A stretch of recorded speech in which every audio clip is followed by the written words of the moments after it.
اور اب آپ کے لیے چلتے ہیں اسلام آباد، جہاں وفاقی وزیر مملکت برائے اطلاعات مریم اورنگزیب میڈیا سے بات کر رہی ہیں۔ اس طرح کرکٹ کی بحالی ہوئی ہے پاکستان میں، جس میں پاکستان اور ایکس پرائم منسٹر کا یہ کہہ رہے ہیں کہ دے دینا چاہیے، کہہ رہے نہیں دینا چاہیے۔ ایک تو جی میں یہ کہنا چاہتی ہوں کہ سیاسی استحکام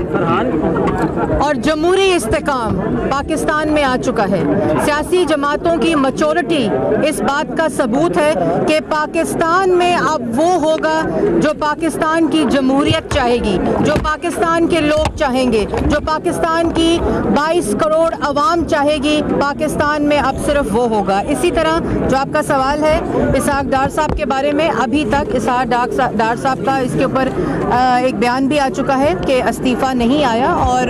اسحاق ڈار صاحب نے ایز فائنانس منسٹر پاکستان میں جس طرح پاکستان کی معیشت کو سابق وزیر اعظم محمد نواز شریف کے جو ان کی خواہش تھی اس کے اور ویژن کے مطابق آگے بڑھایا ہے، اس پہ پاکستان کی پوری قوم کو اسحاق ڈار صاحب کو مبارکباد بھی دینی چاہیے اور ایکنالج بھی کرنا چاہیے۔ ان کے جو ابھی ریسنٹ کیسز ہیں جن کا آپ دیکھ رہے ہیں کہ جو یہ بھی وہی ویژن ہے جو وزیر اعظم محمد نواز شریف صاحب کا تھا کہ پاکستان میں آئین اور قانون کی بالادستی ہو اور اس سے کوئی بھی کسی کو بھی استثناء حاصل نہ ہو۔ اسی طرح اسحاق ڈار صاحب پر جو جھوٹے الزامات لگے تھے وہ نیب کورٹ میں جا رہے ہیں، جس کی وجہ سے آپ نے دیکھا ہے کہ وہ اپیر بھی ہو رہے ہیں، ان کی طبیعت بھی خراب ہے، اور اس طبیعت کی وجہ سے جو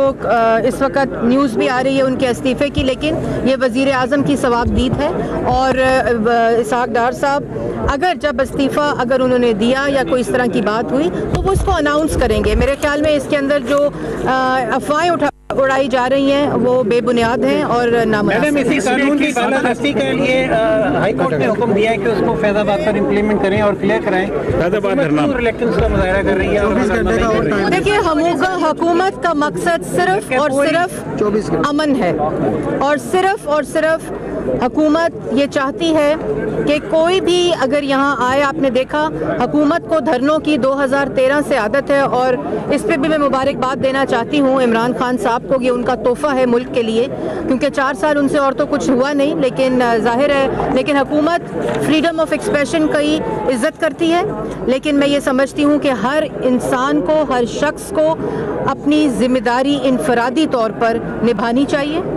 جس طرح راولپنڈی اور اسلام آباد کے لوگ، آپ نے دیکھا ہے کہ ان کی سکولز، اسلام آباد اور راولپنڈی کے سکولز بند ہیں، جس طرح شہریوں کی زندگی اس وقت اجیرن ہوئی ہے، تو میرے خیال میں سب لوگوں کو اپنی انفرادی ذمہ داری نبھانی چاہیے اور اس کے مطابق ہونا چاہیے۔ حکومت یہ چاہتی ہے کہ امن اور پرامن طریقے سے اس مسئلے کا حل ہو، اور انشاءاللہ ہوگا۔ میڈم، مخالفین آپ کی یہ کہہ رہے ہیں کہ ڈار صاحب جو ہے وہ معیشت کو بیمار کر کے اب خود لندن میں بیمار پڑ گئے ہیں، اور ان کے استعفے نہ دینے کی سب سے بڑی رکاوٹ جو ہے وہ نواز شریف انہوں نے روکا ہوا ہے، اور یہ بھی کہہ رہے ہیں کہ وزارت جو ہے واٹس ایپ پہ چلے گی۔ میں نے پہلے کہا جی کہ پاکستان کی معیشت اگر 2013 اور 2017 میں دیکھا جائے تو جتنی معیشت مستحکم ہوئی ہے، اور جس طرح انویسٹرز اور فورن جو انویسٹرز ہیں ان کا بھروسہ جو ہے وہ بحال ہوا، اور بہت محنت کی ہے اسحاق ڈار صاحب نے، اور میں نے پہلے کہا کہ اس طرح کی افواہیں، اس طرح کی خبریں جب تک کسی اوتھینٹک اور کریڈیبل سورس اور انفارمیشن پہ مبنی نہ ہوں، میرے خیال میں غیر مناسب ہے۔ جو جیسی زبان استعمال کی جا رہی ہے دھرنے میں، آپ نے کہا کہ اوبویسلی ہم جمہوریت تھی، آزادی کی بات کر رہے ہیں، حق رائے دہی کا بھی حق دے رہے ہیں، کیا کہیں گی جو زبان استعمال کی جا رہی ہے خاص طور پر عدلیہ کے حوالے سے؟ آپ کی امن کی خواہش سے لگتا ہے کہ 2018 تک بھی آپ آپریشن نہیں کریں گے؟ دیکھیں، میں تو آپ کو یہ بتا رہی ہوں کہ زبان جس طرح کی استعمال شام 5 سے لے کے رات 12 بجے تک ہوتی ہے، تو جو ایک عزم ہے موجودہ حکومت کا فریڈم آف ایکسپریشن کا،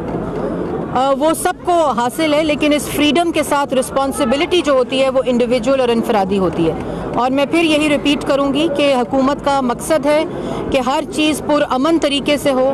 اور پاکستان کو مل کر آگے کی طرف ترقی کی طرف لے جایا جائے، اس لیے تمام لوگوں کے اوپر یہ فرض ہے کہ وہ حکومت کا ساتھ دیں تاکہ ہر چیز جو ہے وہ مل جل کر پرامن طریقے سے اس کا حل ہو۔